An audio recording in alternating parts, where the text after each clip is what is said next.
നിങ്ങൾ ഈശ്വരനെ തേടി നടക്കുന്നവരാണോ? ഈ ജീവിതത്തിൽ ഈശ്വരന്റെ സാന്നിധ്യം അനുഭവിക്കണമെന്ന് ആഗ്രഹിക്കുന്നവരെങ്കിലും ആണോ? എങ്കിൽ നിങ്ങൾ ജീവിതത്തിൽ നമസ്കാരം. ഏറ്റവും പ്രധാനപ്പെട്ട ഒരു വസ്തുതയാണ് നമ്മുടെ ജീവിതത്തിന്റെ സന്തോഷത്തിന്റെ താക്കോൽ അത് നമ്മുടെ കയ്യിൽ തന്നെയാണ്. അത് മറ്റുള്ളവരുടെ കയ്യിൽ നിങ്ങൾ കൊടുക്കാൻ നിൽക്കരുത്. മറ്റുള്ളവരുടെ വാക്കുകൾ, മറ്റുള്ളവരുടെ പ്രവൃത്തികൾ നിങ്ങളുടെ ജീവിതത്തെ നിയന്ത്രിക്കാൻ നിങ്ങൾ അനുവദിക്കുകയേ ചെയ്യരുത്. ഇത് ഞാൻ പറയുമ്പോൾ നിങ്ങൾക്ക് ചിലപ്പോൾ ഒരു കൗതുകം തോന്നാം. കാരണം ഉറപ്പ് മറ്റുള്ളവരുടെ പ്രവൃത്തിയും വാക്കുകളെല്ലാം നമ്മളെ സ്വാധീനിക്കുന്നുണ്ട്. പക്ഷെ ഇതൊന്നും സ്വാധീനിക്കാത്തൊരു അവസ്ഥയുണ്ട്. അതെപ്പോഴാണെന്നറിയോ? നിങ്ങളുടെ മനസ്സിനെ ഇതിൽ നിന്നും സംരക്ഷിച്ചു നിർത്തുന്ന ആ ശക്തിയോടൊപ്പം ചേർന്നിരിക്കുക എന്നുള്ളത്. അതിൻ്റെ പേരാണ് ധ്യാനം. ധ്യാനത്തിലൂടെ നിങ്ങൾ സംഭവിക്കുന്നത് എന്താന്ന് വെച്ച് കഴിഞ്ഞാൽ സന്തോഷം കൂടുകയാണ്, ജീവിതത്തിൽ സംതൃപ്തി കൂടുകയാണ്. ആ ധ്യാനം ചെയ്യുന്ന ഏതൊരു വ്യക്തിയിലും സംതൃപ്തിയെ അറിഞ്ഞുകൊണ്ടിരിക്കും. സംതൃപ്തിയോടൊപ്പം ഇരിക്കുന്ന വ്യക്തി ഉറപ്പ് ചുറ്റുമുള്ളതിലും സംതൃപ്തിയും സന്തോഷത്തെയും മാത്രമേ കണ്ടെത്തുകയുള്ളൂ. ഇത് സംഭവിക്കണമെങ്കിൽ ധ്യാനം നിരന്തരം അനുഷ്ഠിച്ചുകൊണ്ടിരിക്കണം.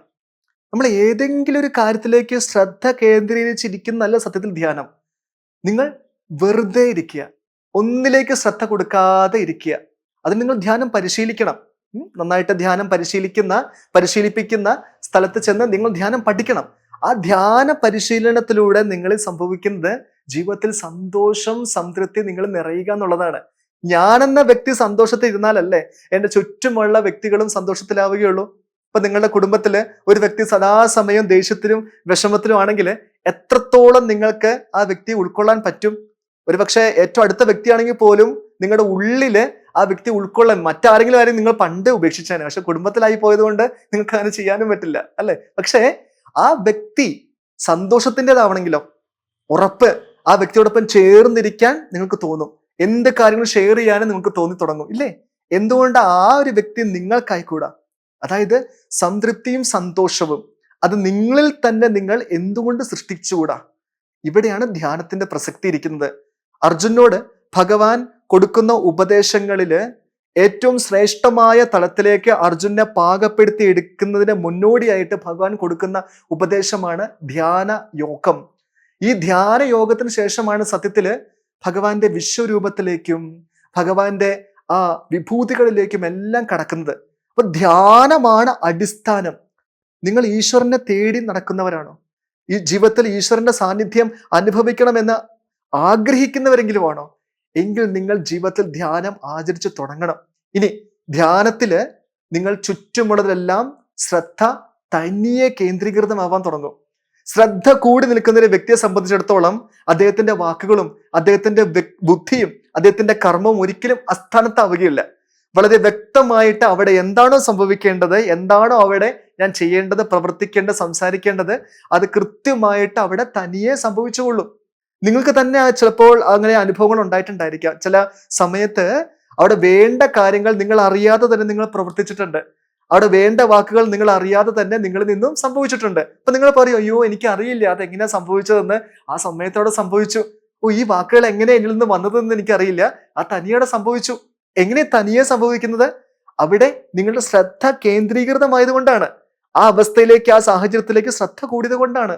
ഈ ശ്രദ്ധയെ കൂട്ടാൻ നിങ്ങളിങ്ങനെ കണ്ണടച്ചിരുന്ന് ഇങ്ങനെ ശ്രദ്ധ കൂട്ടണം ഇതൊന്നും വേണ്ട. വെറുതെ ഇരുന്നാൽ മതി. കുറച്ചു സമയം നിങ്ങൾ ജീവിതത്തില് ധ്യാനത്തിന് വേണ്ടി മാറ്റിവെച്ചാൽ മതി. അവിടെ കണ്ണടച്ചിരിക്കുക. ഭഗവാൻ ഒരു ഉപായം പറയുന്നുണ്ട്. നിങ്ങളുടെ നാസാഗ്രത്തിലേക്ക്, നിങ്ങളുടെ മൂക്കിന്റെ അറ്റത്തേക്ക് ശ്രദ്ധിച്ചിരിക്കാൻ പറയുന്നുണ്ട്. ശ്വാസത്തെക്കുറിച്ചുള്ള ബോധം, കുറിച്ചുള്ള ബോധമാണ് നാസാഗ്രത്തിലേക്ക് നിങ്ങൾ ശ്രദ്ധ കേന്ദ്രീകരിക്കുമ്പോൾ, മൂക്കിന്റെ അറ്റത്തേക്ക് ശ്രദ്ധ കേന്ദ്രീകരിക്കുമ്പോൾ നിങ്ങൾ സംഭവിക്കുന്നത്. ഈ ശ്വാസം നിങ്ങളുടെ മനസ്സിനെ പിടിച്ചു നിർത്തിയിരിക്കുന്ന ഒരു ഉപകരണമാണ്. അതുകൊണ്ടാണ് വികാരങ്ങൾ, മനസ്സിന്റെ സ്വഭാവങ്ങളാണ് വികാരങ്ങൾ, ഇങ്ങനെ മാറിക്കൊണ്ടിരിക്കും. വികാരങ്ങൾ വരുന്നതിനനുസരിച്ചിട്ട് ഏത് വികാരമാണോ അതനുസരിച്ച് നിങ്ങളുടെ ശ്വാസത്തിന്റെ ഗതിയിലും മാറ്റങ്ങൾ ഉണ്ടാവുന്നുണ്ട്. ഇത് തന്നെയാണ് ധ്യാനത്തിന്റെ ആദ്യത്തെ പടി എന്നുള്ളത്. നിങ്ങൾ ശ്വാസത്തിലേക്ക് നിങ്ങൾ ശ്രദ്ധ കേന്ദ്രീകരിക്കുമ്പോൾ തന്നെ മനസ്സ് അവിടെ ശാന്തമാവുന്നുണ്ട്. മനസ്സ് ശാന്തമാകുമ്പോഴോ അവിടെ ശ്രദ്ധ ശക്തമാവാൻ തുടങ്ങും. ഈ ശ്രദ്ധ ശക്തമാകുമ്പോൾ ജീവിതത്തെ ഏറ്റവും മനോഹരമായിട്ട് നിങ്ങൾക്ക് ആചരിക്കാൻ സാധിക്കും. ഇത് പലപ്പോഴും നമുക്ക് പറ്റുന്ന ഏറ്റവും വലിയ അബദ്ധം എന്നാല് ശ്രദ്ധയില്ലാതെ ആഗ്രഹമുണ്ട്, നന്നായിട്ട് ജീവിക്കണം, നല്ല ഗംഭീരമായിട്ട് ഓരോ പ്രവൃത്തികൾ ചെയ്യണം എന്നൊക്കെ നമുക്ക് നല്ല ആഗ്രഹങ്ങളുണ്ട്. പക്ഷെ മനസ്സടങ്ങിയല്ല കിടക്കുന്നത്. നോക്കൂ, പ്രക്ഷുബ്ധതയിൽ നിൽക്കുന്ന മനസ്സിൽ നിന്ന് എടുക്കുന്ന തീരുമാനങ്ങളാണോ അതോ ശാന്തമായ മനസ്സിൽ നിന്ന് എടുക്കുന്ന തീരുമാനങ്ങളാണോ നിങ്ങളുടെ ജീവിതത്തിൽ ഏറ്റവും നല്ലൊരു അവസ്ഥയിലേക്ക് എത്തിച്ചിട്ടുള്ളത്? എപ്പോഴും ശാന്തമായ മനസ്സാണ്, അല്ലെ? എന്നീ ശാന്തമാക്കാൻ വേണ്ടിയിട്ട്, മനസ്സിനെ ശാന്തമാക്കാൻ വേണ്ടിയിട്ട് നിങ്ങൾ എന്തെങ്കിലും ജീവിതത്തിൽ പ്രയത്നിക്കാറുണ്ടോ, ചെയ്യാറുണ്ടോ? അവിടെയാണ് ധ്യാനത്തിന്റെ പ്രസക്തി ഇരിക്കുന്നത്. ഇപ്പോ നമ്മുടെ ശരീരത്തെ ഒന്ന് നന്നായിട്ടൊന്ന് പുഷ്ടിപ്പെടുത്തണമെങ്കിൽ നമ്മൾ ജിമ്മിൽ പോവാറുണ്ട്, അല്ലെങ്കിൽ നമ്മൾ വ്യായാമങ്ങളൊക്കെ ചെയ്യാറുണ്ട്. എത്ര നാൾ വേണം ശരീരം നന്നായിട്ടൊന്ന് പുഷ്ടിപ്പെട്ട് വരാനായിട്ട്? നമ്മുടെ മസിൽസ് ഒക്കെ, പേശികളൊക്കെ നല്ല ബലത്തിലേക്ക് വരാൻ എത്ര സമയം, എത്ര നാൾ വേണം, അല്ലെ? അതിലും സൂക്ഷ്മമാണ് മനസ്സ് എന്ന് പറയുന്ന അവസ്ഥ. അപ്പൊ മനസ്സ്, അതിനെ നമ്മൾ പുഷ്ടിപ്പെടുത്തണമെങ്കിൽ, അതിനെ നിങ്ങൾ ശക്തമാക്കണമെങ്കിൽ, അതിനെ വിശാലമാക്കണമെങ്കിൽ നിങ്ങൾ നിരന്തരം ധ്യാനം പരിശീലിക്കുന്നവരായി തീരണം. നിരന്തരം ധ്യാനം പരിശീലിച്ചുകൊള്ളൂ. നിങ്ങൾ ഒന്നുകൊണ്ടും നിങ്ങൾക്കൊരു പരിഭവത്തിന്റെ ആവശ്യമില്ല. നിങ്ങളുടെ ജീവിതത്തിൽ തനിയെ സന്തോഷവും സമാധാനവും നിറയാൻ തുടങ്ങും.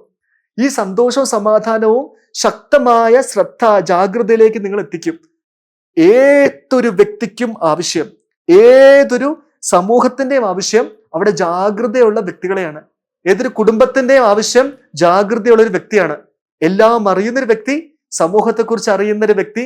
ഈ ലോകത്തിന്റെ ഉത്തരവാദിത്വം ആരിലെങ്കിലും ഉണ്ടെങ്കിൽ, ആരിലെങ്കിലും ഈ ലോകം പ്രതീക്ഷ കൊടുത്തിട്ടുണ്ടെങ്കിൽ, ആ വ്യക്തിയെ, അയാളെക്കുറിച്ച്, സമൂഹത്തെക്കുറിച്ച്, ലോകത്തെക്കുറിച്ച് ചിന്തിക്കുന്നുണ്ട് എന്ന് അവരുടെ ഒരു മനസ്സിനകത്തുള്ള ഒരു ബോധമാണ്.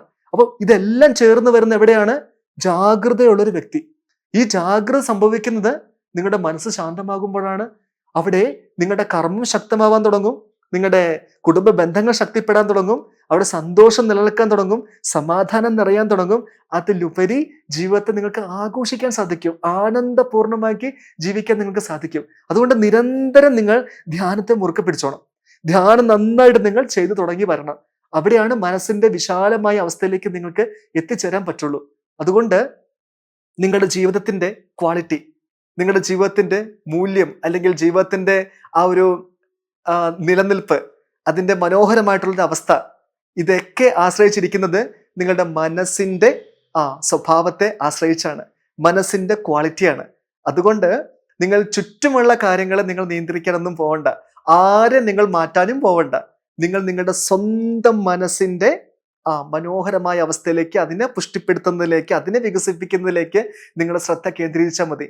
അകമേ ശുദ്ധമാകുമ്പോൾ നിങ്ങളുടെ ചുറ്റുമുള്ളതെല്ലാം ശുദ്ധമായിക്കോളും. നിങ്ങളുടെ ഉള്ളിൽ സന്തോഷമുണ്ടെങ്കിൽ നിങ്ങൾ ചുറ്റുമുള്ള എല്ലാവരിലും നിങ്ങൾ സന്തോഷത്തെ കണ്ടെത്തി തുടങ്ങും. നിങ്ങളുടെ ഉള്ളിൽ ശക്തിയും അവിടെ സമാധാനവും ഉണ്ടെങ്കിൽ നിങ്ങൾ ചുറ്റുമുള്ളവരിലും, ചുറ്റുമുള്ള സമൂഹത്തിലും നിങ്ങൾ ശക്തിയും സമാധാനവും സന്തോഷവും എല്ലാം നിങ്ങൾ കണ്ടെത്തി തുടങ്ങും. അതുകൊണ്ട് ഉള്ളിലേക്ക് ശ്രദ്ധ കേന്ദ്രീകരിക്കൂ. ഈ ഉള്ളിലേക്ക് ശ്രദ്ധ കേന്ദ്രീകരിക്കുന്ന പ്രക്രിയയുടെ പേരാണ് ധ്യാനം. ആ ധ്യാനം പരിശീലിക്കുന്ന വഴി ജീവിതത്തിനെ നിങ്ങൾക്ക് ഏറ്റവും മനോഹരമായിട്ട് മുന്നോട്ട് കൊണ്ടുപോകാൻ പറ്റും.